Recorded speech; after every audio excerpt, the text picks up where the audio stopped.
Nagalitan ang konseho sa lungsod San Fernando, Cebu sa pagpusil patay kang konsehal Reniboy Dacalos kagahapon sa hapon sud sa tindahan sa igsoon sa poblasyon mismo. Kapulisan sa lungsod wa pay matumbok nga mga suspitsado.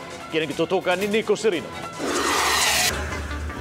Dinagkutan na lang nga kandila mo ay nagpabiling ti mailhan sa pagpusil patay kang konsehal Reniboy Dacalos sa lungsod sa San Fernando. Sa interview, gihulagway ni Senior Inspector RV Arbuis, hepe sa San Fernando Police Station, nga anaa sa drug list ang gipusil patay nga konsehal. Mato di PO2 Erwin Oyaw, investigador sa San Fernando, nga 8 ka mga bala sa kalibre 45 ug usa ka deformed slug ang nakit-an sa crime scene.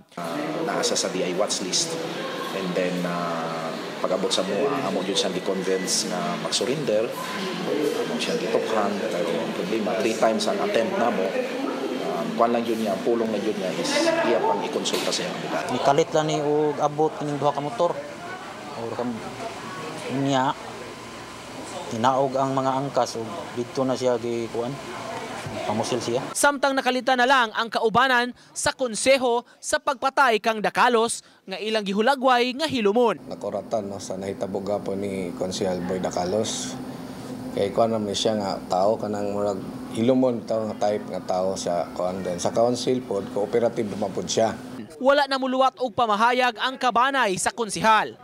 Bisan gani ang mga tao sa dapit nagpabiling hilom ug igo lang na mahayag nga buto-butura ang ilang nadunggan. Uban ni Marlon Melgazo, Nico Sereno, Balitang Bisdak.